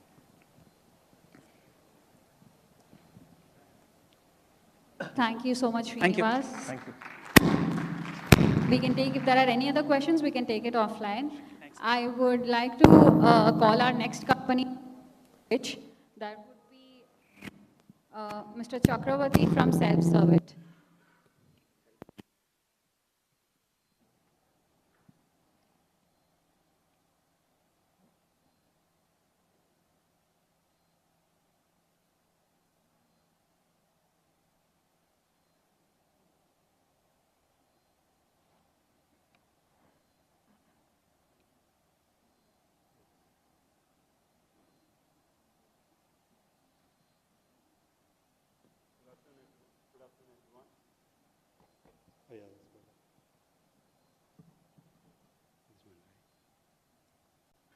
Yeah, can you hear me? Yeah, good afternoon, everyone. I'm Chuck. It's really good to be here to present our story. So we are a vertical SaaS company focusing on the machine vertical, the equipment universe. We didn't know that we were, a vertical SaaS when we started. So you will hear about that. So if you see the machine landscape, the equipment landscape is just growing. And last couple of years, you could see machines of different kind, equipments of different kind popping out. This universe is growing at a rapid pace with the advent of Industry 4.0 or the AI. All these developments in the last couple of years is really exponentially increasing the machine population, I should say. So within this landscape, if you notice, any machine, you can take any machine, there are 5-6 parties involved, 5-6 players involved. The original equipment manufacturer who gives components like engine, alternator. You take any industry, any end equipment, there are OEMs who embed their components. There's a brand, there are thousands and thousands, lakhs of brands across the world, and they distribute either directly or through distributor partner networks. So there's a partner, which is a separate legal entity. And then there is customer, there is site engineers, operators, then there is IoT, right? So if you notice, all these entities, including telematics, are interacting on a, to make the machine perform better, people perform better, generate revenue, profitability. Everything happens 99% even today on email, SMS, WhatsApp, last couple of years. So we see that this is creating no visibility. And when you don't have a visibility about performance of something that's outside my organization, it's very difficult to take decisions, right? So that's the problem that we are solving with the product. So we were born when the mobility was born. The vertical SaaS was not there at that time. This was 2011. So we did a prototype back then for a field project tracking. Then we learned that, okay, we need to do something in the service space. So that's how M-Service as a platform was born. And M-Service is a platform that creates this visibility. Now, we augment this platform with the existing ERP systems, CRM, customer relationship management, enterprise asset management, and any homegrown systems, right? So each manufacturer has got all these, big 4 platforms already available. So we complement these platforms or run as a standalone, mainly to pull that performance data from outside, bring that into giving visibility for the enterprise. So that's the, broadly what we do. So within this canvas, if I were to put some solutions, so we do field service management, right, in the equipment vertical. We do dealer real-time management with mobility. We do customer interaction management, M-Service, customer query management, which is really connecting the end customer. If you have a smart TV and then you're connecting with Sony, you have a My Sony powered by M-Service. You are able to, this happens in automobile, so we focus on off-highway. We don't focus on highway machinery or equipments. We focus completely on off-highway. So our use cases, there are 4 or 5 of them. These use cases, we go and take it into the market, take it to the manufacturers, distributors, and sell these and grow. So over the last 10 years, so we launched this platform, the right platform at the wrong time, I should say, because we were educating in the market for 3 years, built a platform and educating in the market, thanks to WhatsApp, Uber, and Ola.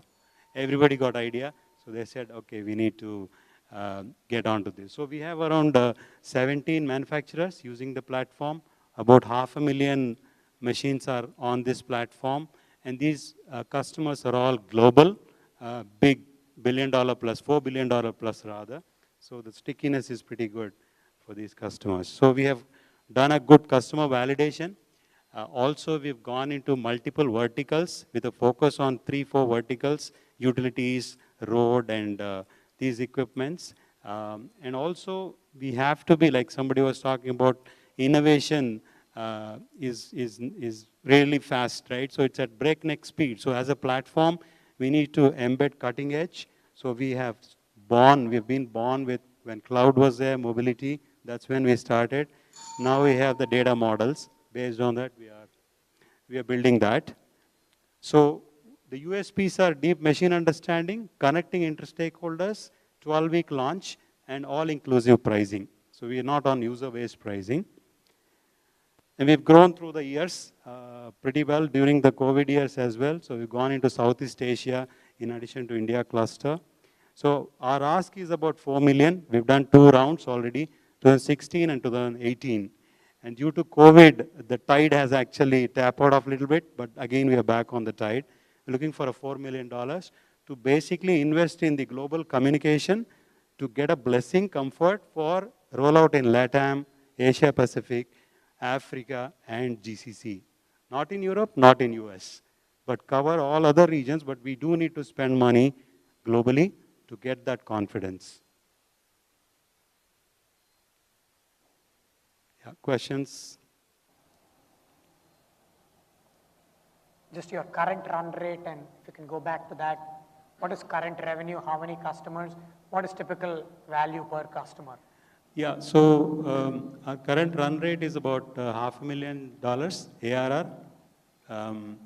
And each customer gives around, on an average, 25 lakhs per year, 100% product revenue. Some customers cross a crore. We focus on India cluster. The Southeast Asian market is giving us around 5x.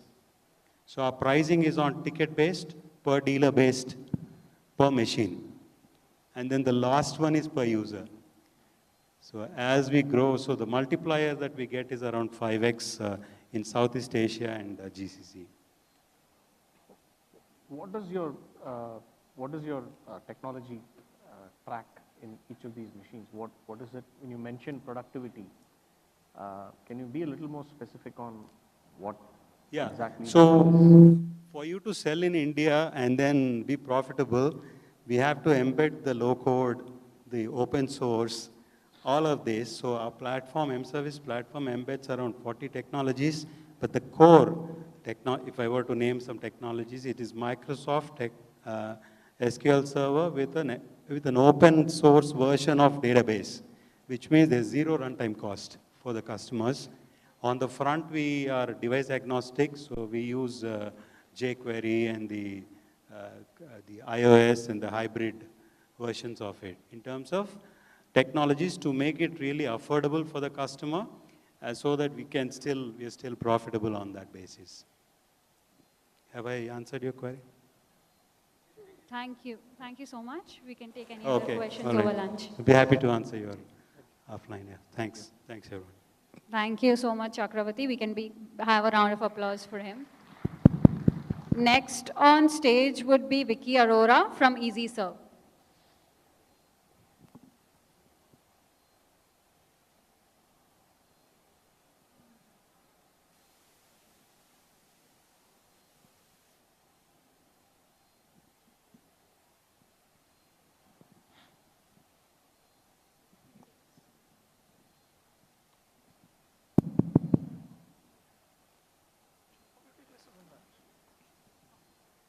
Hi, good afternoon. The name is Vicky Arora. I am the founder and the CEO of a very tiny company called EasyServe. I guess I'm in the wrong forum. I came with some other idea. So what I'm essentially going to be looking at is hopefully getting a few customers. So I'm sure some of you use Amazon, right? Yes, no? Oh, we are all very hungry, no energy. Yeah, good. I got one. One person using Amazon. Excellent, sir. And you use Zomato and Swiggy and Flipkart and Nykaa. So what we have essentially seen over the last 2 decades is we had a surfeit of people moving from high streets to malls. A mall is a place where you go, you can get access to everything, including a PVR, a movie, refreshments, and you can shop for what you want in air-conditioned comfort. The last decade, especially in India, has seen the fact that people have moved from limited 12-hour malls to online 24/7 marketplaces. So let me go back a couple of years. It was COVID time. I was dealing with a lot of my family members being in the hospital. I was alone at home. I had no help. I did not have my driver anymore with me. I did not have anybody coming and cleaning up my place. I did not know where to go for my car service. It was a nightmare 18 months, and I'm sure a lot of you went through the same. And I looked around and I said, you have a marketplace for products, for food, for cosmetics. Why don't we have a platform for services? A single platform where if you want to go, you can get your blood test, you can get your car serviced, you can get your pet groomed, and of course you can get your AC serviced and your pest control done, you can get your massage, A to Z. You have a marketplace for everything else. Why don't you have a marketplace for services? So sounds like a great idea. So we set about making a marketplace for services, and then we figured why nobody had done it. Started the idea, paused the idea, went across, studied the world. There is Angie, there is Handy. There are like about 60 such apps across the world, each specializing in a particular vertical. In India, you have Go Mechanic, which is doing cars. You have ThyroCare for blood tests. And it became a challenge to try and put all of them together in a single roof. But that's where we have finally reached. So now whether it is ThyroCare or M-Fine or Lupin, you can log in onto EasyServe and get your blood tests done. You can get your car serviced. You can book your hotels, your tickets, your villas, your pest control services. You can get your dog groomed. And that's where we are. So not sure many of you can see that, but very bad arrangement. EasyServe, A to Z, her service mile yahan. No, we don't have a service with starting with Z, nor with Y. But we have taken a journey, and we are getting there. So I hope that next time any of you guys want to use a service, or you want to find a plumber, or you want to figure out what is the service that you need to do, drop in a call to us saying, hey, this service is not available on your app, on your platform. We'll make sure it gets there. In the meantime, we are going to try and live up to our motto of EasyServe, A to Z, her service mile yahan. Thank you. I got a few claps, that's not bad. I'm sure you guys have no questions. There will be a lot of details. If you need, I can do them offline. Sure. So your basic model is a marketplace where all of these service professionals are empaneled That's right, on your sir. platform, and is it a lead gen model where you they pay you for giving them a lead? We don't give them a lead. We give them an order or a service. Sure. So you can book a service, and depending on who the service provider is. So it's a three-level model. You have branded service providers like Javed Habib in hair care or ThyroCare for lab tests. Then you have a second-tier service model where we have minimum 10-year qualified service professionals who operate under the Easy Care brand. And then you have the individual service providers, which are neighborhood service providers, which are available to you. So depending on your pocket and what you want to choose, you have a 90-liter fridge costing $5,000 and you're willing to pay $500 to get it serviced. Or you have a Liebherr refrigerator costing $4 lakh and you have to figure out, I need a specialist.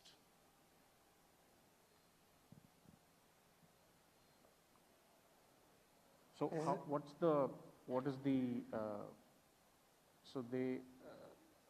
so how many categories do you serve? I mean, We have currently over nearly 200 categories, 25,000 services, over 68 brands on board, and we are adding more as we go along. How would ONDC change your business model? Will it affect you? Sorry, sir. ONDC is also moving into services. The open network. ONDC is also moving to services. Yes, I have been tracking them. One of the challenges of a government-owned enterprise typically is that the fact that there's not a single owner of it over a long period of time. And like we have seen over the last 75 years, there are enterprises which come, which wane along with changing governments and polities and parties. So ONDC is good, had a good momentum and traction when they launched in Bangalore. There was a lot of good PR around Zomato and ONDC and stuff. Eventually, you will find that it is not a service or a product. It is the brand, the top of mind awareness of that brand, and the relationship over a period of time that you build with a customer that counts. And that requires a lot of blood, sweat, and effort over time. I mean, I have built a lot of brands over the years, VIP, one of my favorite ones, which I turned around, definitely a few real estate brands. I was a consultant and advisor with HDFC Bank. Picked up a lot of insights from Reliance Prepaid Telecom and put them into launching prepaid cards for HDFC Bank and so on and so forth.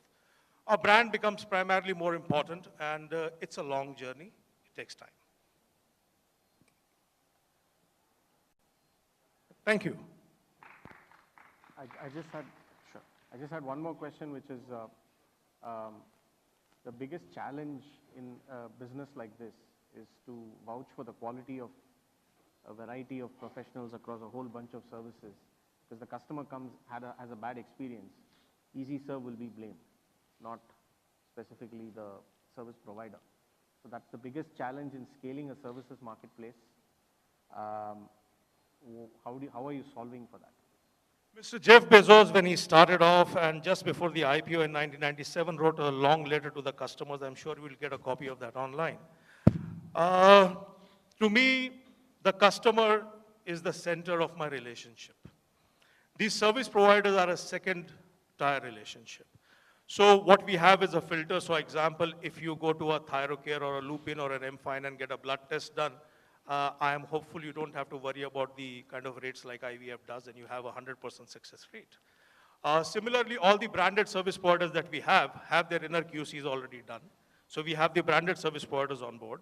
For the ones which are on Easy Care, I already said that we have minimum 10 years and 3,000 services done by them before we onboard them. And of course, the ISPs are there, no guarantees for them. And like a good marketplace model, you have a problem, the way my chatbot works, you log in, you say you have a problem, and I don't ask you, okay, acha, was it half filled, full filled, what was the problem? 100% refund, my problem. Customer comes first. Thank you. Thank you. Thank you, Vicky. Now we would have next company on stage, Manoj Rajpurohit from Mr. Bhartiya.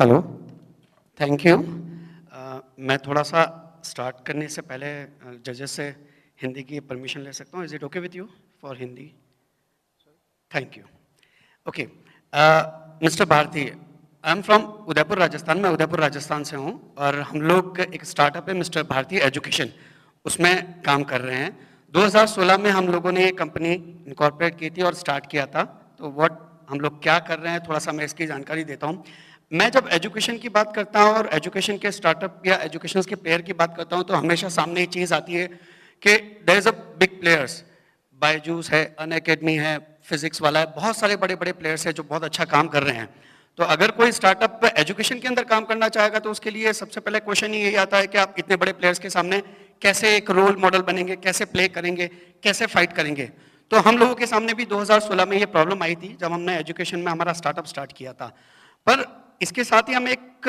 Problem भी identify हुई कि education में और कौन सी services हैं जहां देख के एक नया प्रोडक्ट डेवलपमेंट किया जा सकता है एक नया गैप कवर किया जा सकता है तो थोड़ा सा मेरी स्टोरी को स्टार्ट करने से पहले मैं अपने आप को ये बताना चाहूँगा कि हम जब स्कूल में पढ़ते थे तो बहुत ही गरीब स्कूल था बहुत ही वहाँ पे फैसिलिटी की कमी थी आई एम फ्रॉम राजस्थान तो वहाँ पे एक टीचर थे हमारे और टीचर एक काम करते थे कहते थे कि अगर तुम्हें स्कूल में कुछ समझ में नहीं आ रहा है तो घर पे आ जाओ पढ़ने के लिए हम पढ़ने के लिए घर पे जाते थे और वो ट्यूशन फीस मिनिमम लेते थे या लेते ही नहीं थे और कहते थे कोई बात नहीं तुम जितनी गुरु दक्षिणा दे सकते हो दो अगर तुम कम फीस में भी पढ़ना चाहो तो मैं अलाउ करता हूँ।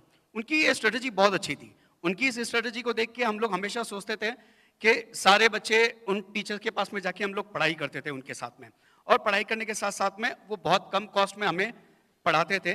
और उसके अलावा उनके कुछ एक दो कंपनी थी, जैसे उनके कपड़ों की दुकान थी, उनके कुछ टी स्टॉल्स थे, चाय की दुकान थी, तो कहते थे बच्चों जाओ तुम, अगर तुम्हें चाय पीनी और कपड़े लेने तो तुम वहाँ से। तो एक अच्छा प्रोडक्ट दिखता था उनके अंदर, एक अच्छी आर्ट दिखती थी उनके ट्यूशन सर्विसेज के अंदर। इसी तरीके से हम लोगों ने मिस्टर भारती स्टार्ट किया। मिस्टर भारती जब हम लोगों ने स्टार्ट किया एजुकेशन सर्विसेज को लेके, तो हम लोगों को लगा कि अगर एक ऐसी सर्विस दी जाए जहाँ पे जैसे कि मैं दिल्ली गया था, तो दिल्ली में जितने भी सेमिनार्स होते हैं, सेमिनार्स के अंदर एडमिशन्स काउंसलिंग के बहुत सारे ब्रोकर्स बैठे होते हैं, और ब्रोकर्स वो लोग काम करते हैं जो 10 से 12% बच्चे होते हैं, स्मार्ट बच्चे, जिनका जेईटी या दूसरे कॉलेज एडमिशन्स में डायरेक्टली हो जाता है, वो तो सीधा एडमिशन पा लेते हैं। पर जिनका एडमिशन नहीं हो पाता वो ब्रोकर्स के पास में जाते हैं, जैसे अब्रॉड उनको बाहर कॉलेज में उनको पढ़ना है, या इंडिया में कोई अच्छा बेस्ट कॉलेज फाइंड करना है, तो ब्रोकर चेन एक दिखाई दी वहाँ पे। और ब्रोकर चेन ये काम करती थी कि आपको जहाँ भी कॉलेज में, भारत के जिस भी कॉलेज में आपको पढ़ना है, हम आपको एडमिशन दिलाएंगे। तो हम लोगों ने ये एक ब्रोकर चेन का गैप कवर करने की कोशिश की विद दिस आइडिया। हम लोगों ने एक काम किया कि एक ऐसा प्लेटफॉर्म सर्विस निकाला जिसके अंदर हम लोग बहुत ही लो कॉस्ट प्राइस बच्चों से पैसा लेते हैं पढ़ाई का उनकी, और उनकी पढ़ाई के साथ साथ उनको बहुत सारी फैसिलिटीज़ देते हैं। जैसे आज के टाइम में ई कंटेंट आया है, हम ऑनलाइन और ऑफलाइन दोनों तरह की सर्विस देते हैं और बच्चों को पढ़ाते हैं कम पैसों में। मैक्सिमम बच्चों को पढ़ाने की कोशिश करते हैं। 62,000 बच्चों को हम लोगों ने अभी तक एजुकेट किया है, और 62,000 बच्चों के साथ में हम लोगों ने थोड़े हमारे मॉडल क्रिएट किए एडमिशन्स काउंसलिंग के। जो बच्चे अच्छे कॉलेज नहीं जा पाते हैं, जिन बच्चों को अच्छे कॉलेज में एडमिशन नहीं हो पाता है, उनको हम लोग कॉलेज में एडमिशन दिलाने की कोशिश करते हैं। तो इस तरीके से हम लोगों ने एक प्रोडक्ट निकाला है कि ब्रोकर चेन को हम लोग ब्रेक करना चाहते हैं, और ब्रोकर चेन के साथ में हम लोग हमारा एक ऑर्गेनाइज सेक्टर बनाना चाहते हैं। हम लोगों ने इस सॉल्यूशन के अंदर कुछ हमारा ऑनलाइन और ऑफलाइन दोनों तरीके का मॉडल बनाया है। हम लोग एक ब्रिज बने हैं जो बच्चे और पेरेंट्स के साथ में काम करते हैं, और उन्हें ट्यूशन फीस कम से कम देके उनको ज़्यादा सर्विसेज देते हैं, और जो बड़ी इंडस्ट्री है, यूनिवर्सिटी, कॉलेज, जितने भी लोग, और इन दोनों के बीच में एक ब्रिज का काम करके हम लोग इन्हें एक सर्विस प्रोवाइड कराते हैं। तो बेसिकली एडमिशन काउंसलिंग हम लोगों का प्रोडक्ट है, और हम लोग लो कॉस्ट के साथ में ये करते हैं। जहाँ तक अगर मैं बात करूँ इस सेक्टर की, तो इस सेक्टर में ऑर्गेनाइज सेक्टर बहुत कम है और ऑर्गेनाइज सेक्टर्स बहुत ज़्यादा है। तो इस ब्रोकर चेन को तोड़ने के लिए हम लोग काम कर रहे हैं पास्ट 8 इयर्स। जो 2 प्रोडक्ट है जिनकी वजह से हम लोग अर्निंग कर रहे हैं इसके अंदर, वो हम लोग बच्चों की ट्यूशन के साथ में उन्हें कम पैसों के साथ में पढ़ाने की कोशिश कर रहे हैं, और कुछ एडवर्टाइजमेंट फीचर्स है जिसके साथ में हम लोग यूनिवर्सिटी और कॉलेजेस के साथ में जुड़ते हैं। कुछ करंट ट्रैक्शन है जिसके अंदर हम लोगों का आईटी और 2300 से ऊपर वीडियो, 2300 वीडियोस हम लोग डेवलप कर चुके हैं। हम लोगों के पास में 50 टीचर्स की टीम है, जो हम लोग मिनिमम कॉस्ट, मतलब कह सकते हैं 100 रुपये 500 रुपये सब्सक्राइब में बच्चों को ट्यूशन फीस देने की कोशिश कर रहे हैं। So that is the idea. And last, क्योंकि घंटी बज चुकी है, तो मैं अपनी टीम से थोड़ी सी इंट्रोड्यूस करा दूंगा कि हम लोग 5-6 जने टीम में हैं। तो कुछ इस तरीके से वी हैव अ टीम, जहाँ मैं और मेरे साथ में एक KPMG पार्टनर और एक IITian, तो हम 5-6 जने हैं जो हम इस तरीके से काम कर रहे हैं। Thank you so much. Thank you. Any questions? How do you make money? हम लोग जैसे कि बिग प्लेयर्स हैं आज एजुकेशन में, वो लोग मिनिमम 5,000 से लगा के 60,000 रुपये तक का प्रोडक्ट सेल करते हैं, ऑनलाइन और आइदर ऑफलाइन भी, तो बहुत एक्सपेंसिव करते हैं। हम लोगों ने पिछले 8 सालों के रिसर्च के अंदर, चाहे वो ऑनलाइन हो चाहे ऑफलाइन हो, जो हमारे पास में टीचर्स की टीम है, there is a 45-50 teachers team, तो उन लोगों के सामने हम लोगों ने एक ऐसा प्रोडक्ट निकाला है कि हम लोग 100 से 500 रुपये का चार्ज करें, चाहे ऑनलाइन या ऑफलाइन, 100 से 500 रुपये का, और ऐसा प्रोडक्ट बनाएं जिसके अंदर जो 82% बच्चे हैं जो स्कूल अच्छा एजुकेशन या नहीं कर पाते हैं, या जिन्हें करने के लिए दिक्कतें आती हैं, तो उन्हें कम पैसों में ज़्यादा करें। तो थोड़ा तो रेवेन्यू हमारा वहाँ से आना शुरू हुआ है फर्स्ट। तो वो रेवेन्यू नहीं कह सकते, हम कह सकते हैं हम लोगों के लिए एक बेस तैयार हुआ है। वहाँ से हम लोग उनको, जो बच्चे कॉलेज में एडमिशन चाहते हैं या जो यूनिवर्सिटी में जो अच्छे टेस्ट प्रेप कंपटीशन में एडमिशन चाहते हैं, तो वहाँ से हम लोग पार्टनरशिप करते हैं यूनिवर्सिटी, कॉलेज और इन लोगों के साथ में, और उन बच्चों को वहाँ भेजते हैं, जो बीच में कमीशन बनता है हम लोग उससे भी कमाते हैं। ऐसे हम लोगों ने 2 प्रोडक्ट डेवलप किए हैं। Sorry, I'm not fully clear on your counseling, and I don't understand how this works, because if you've noticed in the last 3-4 years, most universities now undergo a national entrance exam, and depending upon your score in the national entrance exam, the seats in various engineering medical colleges is decided. So are you acting as a counselor only for private universities? And if so, what are the private universities you're acting on? And isn't this actually borderline into donation and capitation fee, which is not allowed? So what exactly is the counseling that you're doing? Because where there is a national level entrance exam, counseling process is more or less gone online. You take it with the IIT, you take it with the AIEEE, with NEET in medicine. I think there are only few pockets left, and some of the private universities have also tied into these central examinations and considering scores, and it is pretty binary, depending upon your score, which university you want to go into.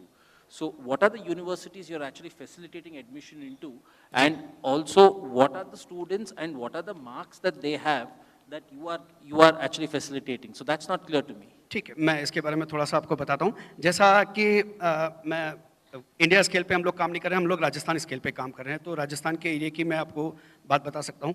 अभी 10 लाख बच्चों की government भर्ती निकली थी, शिक्षक, पटवारी और government जितने भी कॉम्पिटिशन एग्जाम के लिए निकली थी।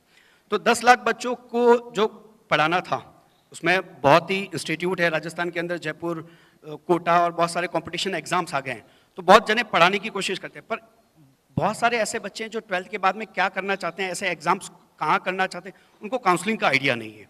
एक दूसरा, उनके लिए इंस्टीट्यूट चॉइस करना, आज उनकी फादर भी उनको हेल्प नहीं करते कि इंस्टीट्यूट कौन सा बेटर है, कौन सा बेटर नहीं है। सो हम लोग उन लोगों के साथ में अभी काम ज़्यादा कर रहे हैं। अभी हम लोग मेडिकल कॉलेज और इन लोगों के प्रोडक्ट में नहीं डेवलप किए। तो जहाँ तक अगर मैं बोलूँ कि 10 लाख बच्चों की जो अभी गवर्नमेंट भर्ती निकली थी और उन बच्चों के साथ में जो हम लोगों ने काम किया है, तकरीबन उसमें से हमें 10,000 बच्चे काउंसलिंग के लिए मिले भी थे, जो हम लोगों ने काम करना उनका थोड़ा सा पसंद किया था। तो काइंड ऑफ दिस प्रोडक्ट हम लोग थोड़ा काम कर रहे हैं राजस्थान के अंदर। इंडिया स्केल हम लोग अभी तक नहीं पहुंचे। So effectively you are telling graduates or people who have passed matriculation, what are the university options or courses available to them? I'm sorry? So effectively your counseling is to tell students who have graduated or completed matriculation, what are the colleges and courses available to them. But you also said that you kind of facilitate between the university or the college a teaching program and the student coming in. So that wasn't clear. I mean, what exactly is that? हम लोग एक mediator हैं, जहाँ बच्चों को जो competition exam में या यूनिवर्सिटी में अगर उन्हें पढ़ना होता है, कॉलेज चॉइस करनी होती है, तो हम लोग उन्हें वहाँ पे डाइवर्ट करते हैं विथ लो कॉस्ट ट्यूशन्स के साथ में। हम लोग ट्यूशन्स हमारे लिए एक हुक है, जहाँ हम लोग कम पैसों के अंदर उन बच्चों को पढ़ाते हैं और फिर उनको आगे की तरफ हम लोग मूव करते हैं। यूनिवर्सिटी कॉलेजेस के साथ में 100 से ऊपर यूनिवर्सिटी कॉलेजेस के साथ में हम लोगों ने टाइप कर रखा है, और टाइप के साथ में हम लोग उन्हें एडमिशन्स करवाते हैं। We are admission counsellor. Okay, thank you so much. Thank you. Thank you.